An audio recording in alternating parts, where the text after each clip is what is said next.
Hello everyone, आज है 10 जनवरी और आज इस वीडियो में हम बात करने जा रहे हैं रतन इंडिया पावर के बारे में। देखिए 5% का अपर सर्किट लगाया है आज इसने, और पिछले एक महीने में अगर हम देखें तो लगातार तेज़ी है। हालांकि पहले एक डिक्लाइन से गुजरा ज़रूर था, लेकिन देखा जाए तो पिछले 2 हफ्तों से एक बड़ी रफ्तार यहाँ पर देखने को मिली है। 8 रुपये 80 पैसे से लगातार ये ऊपर की तरफ भागा है और अभी देखा जाए तो एक साल के सबसे हाईएस्ट लेवल पर पहुंच चुका है।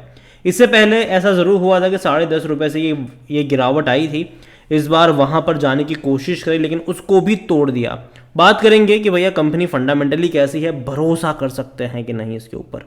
देखिए वीडियो को शुरू करो उससे पहले अगर आपने अभी तक चैनल को सब्सक्राइब नहीं किया है तो प्लीज़ अभी इसे सब्सक्राइब कर लीजिए, क्योंकि आगे भी बहुत सारे वीडियोस हैं जो आपको काफ़ी ज़्यादा हेल्प करेंगे। तो देखा जाए तो रतन इंडिया पावर 11.5 रुपये का शेयर, आज 5% का अपर सर्किट इसने दिखाया ज़रूर, और एक साल में 200% का ग्रोथ भी है। अगर आप लोअर लेवल से कंपेयर करोगे, जो कि देखा जाए तो 2 रुपये 85 पैसे का था, उससे अगर आप कंपेयर करोगे तो शायद ये जो ग्रोथ है वो 300-400% तक का भी आपको देखने को मिल रहा है। 5 साल का अगर हम ग्राफ देखेंगे तो 220% की तेज़ी है, लेकिन ग्राफ काफ़ी इंटरेस्टिंग रहा है, क्योंकि देखो इससे पहले भी कई बार इसने बड़े अटेम्प्ट्स करे थे तेज़ी दिखाने के, फिर वापस गिरा, वापस अटेम्प्ट करे, वापस गिरा, वापस अटेम्प्ट करे, वापस गिरा, वापस तेज़ी दिखाने की कोशिश कर रहा है। और इस बार भी कोई ऐसी बड़ी अपडेट नहीं है जिसके चलते ये जो तेज़ी आई है उसको जस्टिफाई करा जा सके। कंपनी के रेवेन्यू में, प्रॉफिट्स में कोई तेज़ी नहीं है, खबरों का बाजार गर्म है यहाँ पर। और देखो पावर सेक्टर की कंपनियां दौड़ रही है, छोटी कंपनियां दौड़ रही है, और कहीं ना कहीं ऑपरेटर का भी बड़ा गेम अभी यहाँ पर चल रहा है। फंडामेंटल तौर पर कंपनी काफ़ी ज़्यादा वीक कंपनी में मैं कहूँगा इसको, लेकिन फिर भी तेज़ी है। और एक बड़ी वजह जो तेज़ी की मैं कहूँगा वो है वॉल्यूम्स।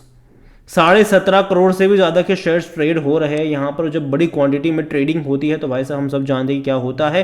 और इससे पहले भी मैंने एक एग्जांपल आपको देकर बताया भी था कि किस तरीके से कुछ बड़े लोग यहाँ पर दिन में, जैसे ही बाजार खुलता है, 20 लाख शेयर, 30 लाख शेयर के ऑर्डर लगाते हैं खरीदारी करने के, और पर शेयर अगर 5-6 पैसों का भी प्रॉफिट होता है तो उसको फ़ौरन से बुक कर लेते हैं, क्योंकि बहुत बड़ी क्वांटिटी में जब इंटरेस्ट आता है तो ये होता ज़रूर है कि शेयर घूमना शुरू करता है, तेज़ी दिखाना शुरू करता है, लोग भी यहाँ पर और ज़्यादा लोग यहाँ पर आ जाते हैं, फिर वो लोग बेचना भी शुरू कर देते हैं।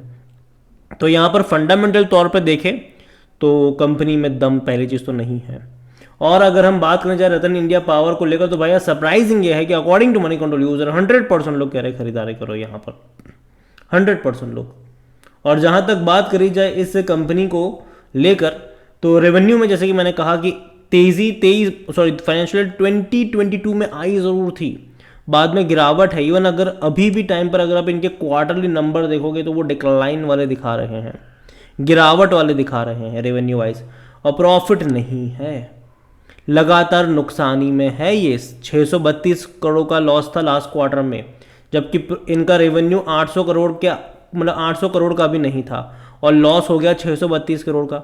और ये हर बार की कहानी है, कोई नई बात नहीं है, हर बार की एक कहानी है। देखो ऐसी कंपनियों में ना न्यूज़ पंप अप करी जाती है, किस तरीके से कि अदानी खरीद सकते हैं इसको, जो बड़े बड़े प्लेयर्स के नाम यहाँ पे गिनवाए जाते हैं, लेकिन अगेन कोई कंफर्मेशन नहीं है। बीच बीच में ऐसी खबरें उड़ेगी ज़रूर, पास्ट में भी उड़ी थी, आगे भी उड़ेगी। सुजलॉन को लेकर भी ये खबरें मतलब पहले उड़ी थी, शेयर में तेज़ी आई थी, लेकिन बाद में जब सुजलॉन के फंडामेंटल चेंज हुए तब जाके चीज़ें बेहतर हुई। यहाँ पर इसके फंडामेंटल अच्छे होने ज़रूरी है, बदलने ज़रूरी है, जब तक वो नहीं होगा प्रॉब्लम होगी इन्हें।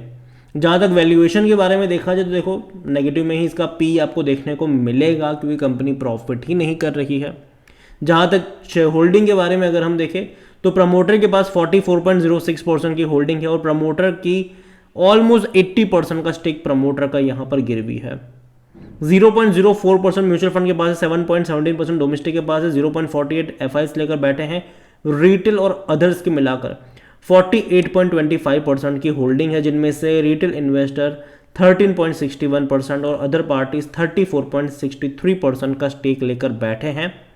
और यहाँ पर मैं एक चीज़ कहना चाहूँगा कि ये सितंबर क्वार्टर का शेयर होल्डिंग पैटर्न अभी तक दिसंबर का आया नहीं है, और देखना इंटरेस्टिंग होगा, क्योंकि दिसंबर क्वार्टर में शेयर ने काफ़ी अच्छा रिटर्न कमा कर दिया है।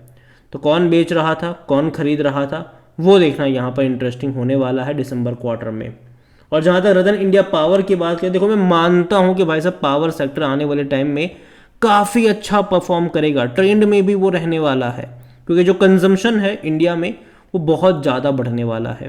क्योंकि अभी धीरे धीरे हम ईवी वाला पेनिट्रेशन देख रहे हैं, इलेक्ट्रिक व्हीकल्स की अगर आप बात कर लो, तो धीरे धीरे वो और पैमाने पर उसकी बिक्रिया होगी। और जिस तरीके से अभी हम गैस स्टेशन, पेट्रोल पंप वगैरह देख रहे हैं, कल को आपको चार्जिंग स्टेशन जगह जगह देखने को मिल जाएंगे। और उसको चलाने के लिए कोई बिजली तो चाहिए, ठीक है, गाड़ी चलाने के लिए आपको बिजली चाहिए होगी। तो कहीं ना कहीं जो कंजम्पशन है वो बढ़ने वाला है, और जिसका कंजम्पशन बढ़ता है उसकी डिमांड बढ़ती है, उसकी कीमतें भी बढ़ती है।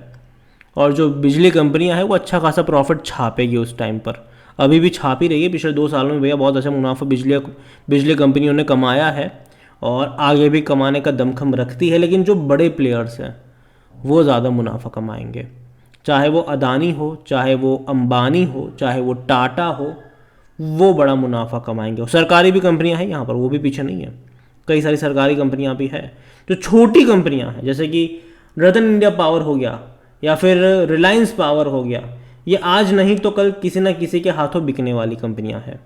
या फिर अगर चलाएंगे भी तो लॉन्ग टर्म के लिए सस्टेनेबल कंपटीशन के तौर पर नहीं टिक पाएंगे, ये मेरा पर्सनल ओपिनियन है। अभी हाल फिलहाल में रिलायंस में एक बहुत बड़ी तेज़ी हमने देखी, रिलायंस पावर में 21 रुपये से 32 पे चला गया ये शेयर। क्यों? क्योंकि अनाउंसमेंट आई थी कि ये अपना एक प्लांट बेच रहे हैं, ठीक है, जो कि ऑपरेशनल भी नहीं है, अभी बेच रहे हैं इसको, तकरीबन 130 करोड़ की कीमत पे बेच रहे हैं ये। और उससे जो पैसा आएगा उससे वो बाकी के जो अनऑपरेशन या फिर अंडर कंस्ट्रक्शन प्लांट है उसको चलाएंगे। तो कहीं ना कहीं ये वो कंपनियां होगी जो कैश के क्रंच से जूझने वाली है। और यहाँ पर रतन इंडिया पावर की भी बात करें तो ये अपनी कैपेसिटी को उस तरीके से बढ़ा नहीं पाएंगे जिस तरीके से टाटा बढ़ा रहा है, अदानी बढ़ा रहे हैं, इसके अलावा अंबानी की भी जो एंट्री होने वाली है, ठीक है। तो उस तरीके से रतन इंडिया पावर अपनी कैपेसिटी को नहीं बढ़ा पाएंगे, जो प्राइसिंग पावर होगा वो इनके पास नहीं होगा। गवर्नमेंट के साथ अच्छे रिलेशनशिप मेंटेन करने पड़ेंगे, वो इनके लिए दिक्कत होगी। तो कहीं ना कहीं छोटी कंपनियों के लिए जो चीज़ें हैं वो आसान नहीं रहेगी, और खास करके तब जब कंपनियां प्रॉफिटेबल ही ना हो। जब कंपनी प्रॉफिटेबल ही नहीं है, हर साल हर क्वार्टर में 500-600 करोड़ का लॉस अगर कर रही है कंपनी, तो इनको अपने एक्सपांशन के लिए पैसा कहाँ से मिलेगा? तो ये समझिए। और यही वजह है कि मैं अभी के लिए जो तेज़ी आई है ना, मैं मानता हूँ कि यहाँ पर आपको एक स्ट्रिक्ट स्टॉप लॉस के साथ चलना चाहिए। 10 रुपये का स्टॉप लॉस अगर आपके पास है, ठीक है, खरीदारी करी है तो ही, ठीक है। फ्रेश एंट्री के बारे में तो सोचना भी नहीं चाहिए, ये मेरा मानना है। अगर आपके पास है तो 10 रुपये का स्टॉप लॉस लगा के कैरी कर सकते हो। जब तक भैया ऑपरेटर इसको ऊपर लेकर जा रहे हैं तब तक फ़ायदा उठाइए, कोई दिक्कत की बात नहीं है। लेकिन अगर आपके पास नहीं है तो लालच एटलीस्ट 10.5 11.5 रुपये के लेवल पर तो करने की ज़रूरत नहीं है, क्योंकि ये वो लेवल से जहाँ पर कभी भी गिरावट एक तरफा शुरू हो जाएगी। और याद रहे, जब बाजार अच्छे मूड में नहीं होगा, ऐसी कंपनियों के मूड और ज़्यादा ख़राब होते हैं। एक नेगेटिव न्यूज़, चीज़ हालत ख़राब। अभी इनके क्वार्टरली रिजल्ट्स भी आएंगे दिसंबर क्वार्टर के, एक्सपेक्टेशन वही होगी कि भैया फिर से लॉस ही देखने को मिलेगा। और यही वजह है कि मैं अवॉइड करना पसंद करूंगा रतन इंडिया पावर को अभी इस लेवल पर। और यही कहूँगा आपसे कि मर्ज़ी आपकी है, आपका डिसीजन होना चाहिए कि आपको यहाँ पर क्या करना है, ये मेरा ओपिनियन है, बाकी मर्ज़ी आपकी है। इसके अलावा अगर आप चाहते हैं कि मैं रतन इंडिया एंटरप्राइज़ के ऊपर भी एक वीडियो बनाऊं, क्योंकि यहाँ पर भी बहुत अच्छी तेज़ी हमने पिछले 1 साल में देखी ज़रूर है, पैसा डबल कर दिया और अभी भी गिरावट नहीं आई है। अगर आप चाहते हैं कि मैं इसके ऊपर भी एक डिटेल वीडियो बनाऊँ तो कमेंट में इसका भी नाम लिखिएगा। जितनी ज़्यादा कमेंट आएगी उतना जल्दी वीडियो आएगा। वीडियो को यहीं पर एंड करता हूँ। पसंद आया हो तो लाइक करो, शेयर करो, चैनल अगर पहली बार आए तो प्लीज़ सब्सक्राइब करें। और रतन इंडिया पावर के बारे में आप क्या सोचते हैं, इसके अलावा रिलायंस पावर के बारे में भी आप क्या सोचते हैं, वो भी आप मुझे कमेंट में लिख के बता सकते हैं। Thank you.